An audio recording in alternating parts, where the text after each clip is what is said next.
Well, morning everyone. It's 5:15. I'm on my way to work, which I think I've never been as happy to say, actually. Guys, girls out there who are stood down, don't think I'm not thinking of you, and my heart really goes out to you. I was listening to one of the webinars yesterday and everyone was sounding so professional, but folks, I can't wait for you all to be back at work. I'm off from Perth to Brisbane today, and then I've got a double cyclic and then back to Perth. So, what are we going to talk about today? I'll make it short. I'll try to make it short. State of play today is that they're shutting the Perth borders today. If you cross the Perth border and you're not a worker that is required for emergency services, etc., then you've got to have 14 days in quarantine. So as a result, my flight's pretty full, 155 passengers on it by the look of it. I've used all the standard short haul tricks, shaved and showered the night before, and read the NOTAMs on the loo.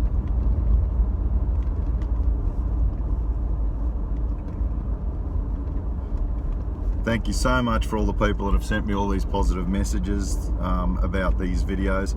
Guys, girls, the only reason we're making these videos, or the only reason I'm making them, is just so that you keep your chins up through this scary time.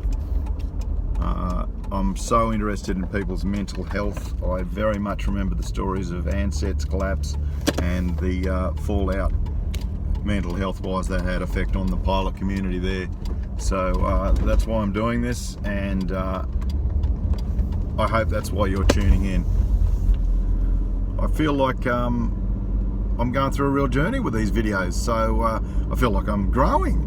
I was having a conversation with some of my mates over Christmas, and I felt I'm almost 50. I'm turning 50 in a month's time, and I said to them, I feel like I'm sort of had every conversation I'm going to have, and I've seen every film I'm going to see, and nothing's really fresh on you.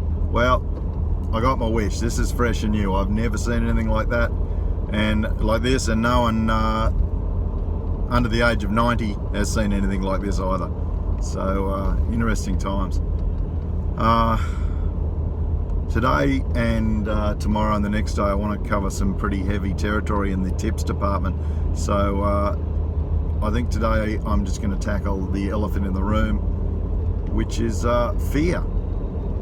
That we're all going through a fair bit of fear, and I'm just going to tell you how I deal with it, and I hope that helps somebody out there. About 2 years ago I was flying a 737. I was with a really good first officer, shout out to Matty Bogart. We were coming into Brisbane and it had forecast some pretty bad thunderstorms, so Matty and I had put on some gas, and we arrived overhead Amberley on the base turn coming into Brisbane with about 5.9 tonnes of gas. Now that's a buttload of gas. That's almost 3 hours worth of gas. But just as we were coming around base, approach control said, stop your approach, take up a hold over Amberley, the airport's shut indefinitely. Now we'd taken gas to hold, but we held for 80 minutes, and it's really funny. It was like drowning in molasses. At first it was no big deal, but after 80 minutes my options were starting to dwindle, and I remember saying to Matty when we got down towards, probably only, 3.5 tonnes, I thought, mate, it's probably time to head off to the Goldie. So I said, let's ask, and they said, well, you're going to be number 14 in the sequence. Mate, my mouth could have, my chin was on the ground, and Sunshine Coast was closed out. Well Camp I wasn't familiar with, and Amberley I'm familiar with it, but it was an MBZ or CTAF, and so there was about 10 minutes there when we graded the hell out of that, and we problem solved to our best, and we still couldn't come up with a solution in the near future. And that was a very fearful 10 minutes in that cockpit, and I don't mind saying that. I think in these times it's extremely important that we're all honest with each other, and that's what I want to talk about today, that really fearful feeling that we're all going through because events are out of control. As pilots, we love being in control. That's what makes us really good at our jobs. When we turn up to our workplace, it's black and white.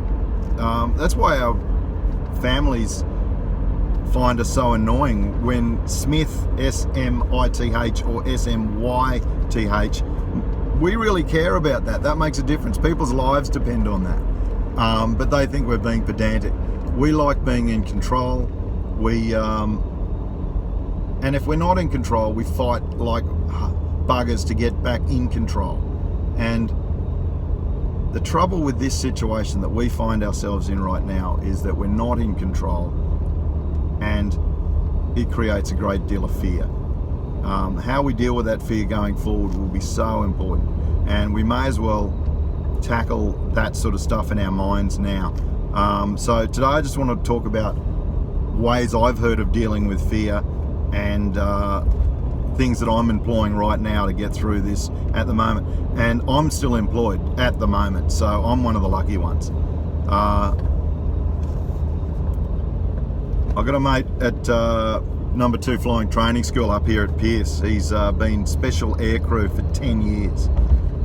You normally only do a tour for about 2 years. So he's been instructing people on the PC-9 and now the new aircraft for 10 years. And he reckons he can talk any student out of a failure. And I was really amazed when he said that. And the trick is, he says most of their failures are performance driven by fear. And he says, so you just got to get rid of the fear, and then the performance comes on in surges. So what he said is that he sits them down and he says, righto, you're up for your scrub ride, as in if you fail tomorrow's ride, you're not going to be a RAF pilot. And they've been working their whole lives towards this. They've been spending every waking moment trying to be a pilot. And they're so full of fear. And my friend says all he does is he sits them down and says, you got your scrub ride tomorrow? And they normally break into tears at that point. And he lets them cry, and then he says, right, let's talk through what will happen after you fail tomorrow. And they cry some more. And he says, because it's quite likely you're going to fail. And the student, after they finish crying, will calm down, and then he'll talk them through it. And he says, so what's the very first thing you do tomorrow if you do fail? And they say, oh, well, I'm going to probably ring my family. And he goes, great, let's talk that through. Where do your family live? Righto, so are you going to return to them if you get scrubbed off the course? Yeah, I'll probably have to go down and organise my transport. And then what do you reckon you'll do? I'll probably have a couple of weeks off. And then what are you going to do? Oh, well, after that, I'll probably end up going to find a job. There's my old employer would be happy to have me with the hours that I've got right now. And then what are you going to do? Oh, well, I've always thought I'd like to live on the Sunshine Coast, so I'll probably try to find a flat down there, and one of my mates already lives there. You get the idea. He talks them through the failure until there's no fear left of the failure. And then, at the end of all that, it normally takes about an hour, he says to them, right, well, you've still got that ride tomorrow, but you're not worried about failing tomorrow because we've taken all the fear out of it. And he says 95% of the time they head off tomorrow, do the test, and because there's no fear driving their performance, they pass the test. Now, when I heard that story, I was incredulous, but then the more I thought about it, I thought it was pure genius. So, I'm not going to tell anybody how to employ that technique, but personally, I've thought, right, if this thing plays out, what are the fears that I've got? The first fear is that my mortgage is going to be in trouble. The second fear I've got, is that one of my family members will get sick in the medium to short term. And one of the biggest fears I've got is that my parents are going to get sick and possibly die because they're older than 70. And all of these things are legitimate fears.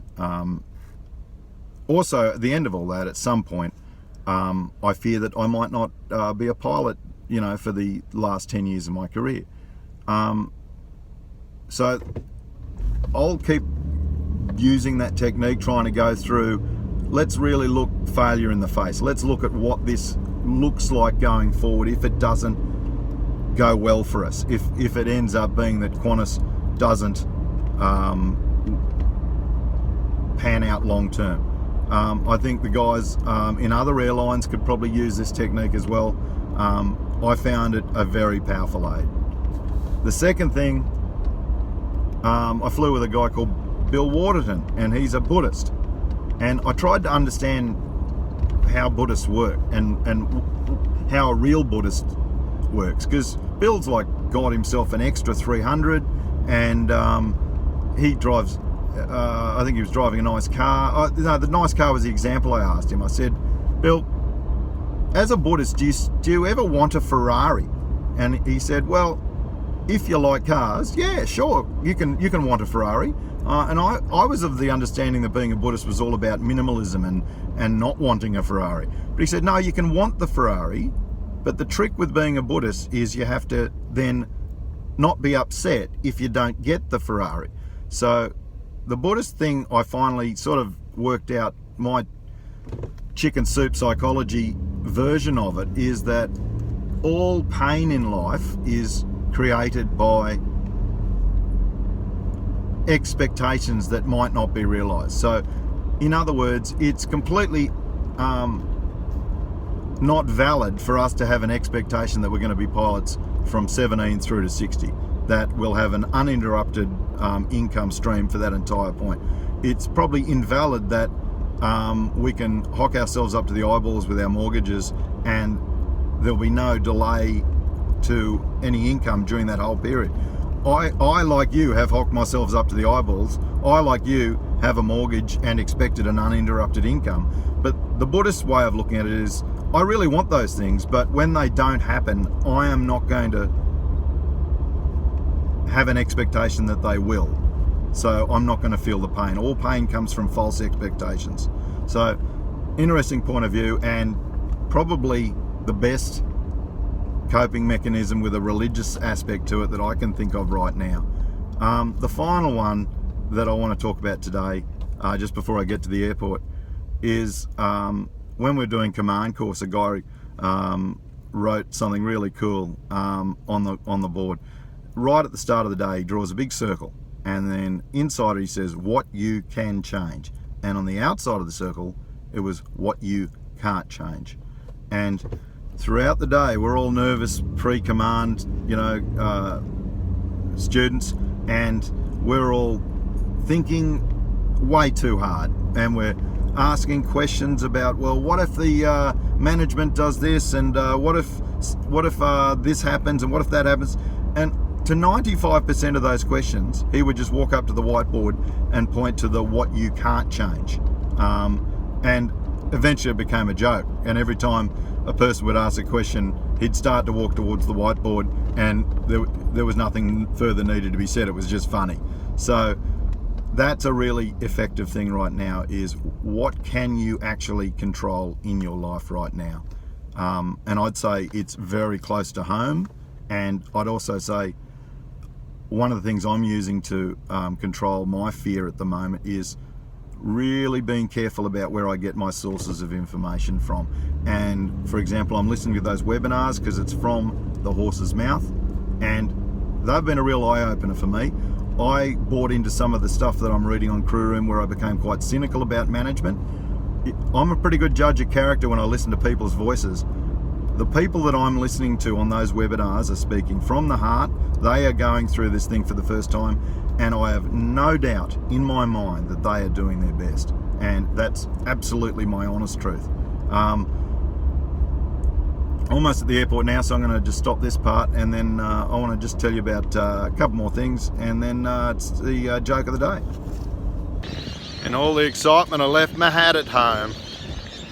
Check-in's still pretty busy, not many people in masks, and a lot of people are flying fly here.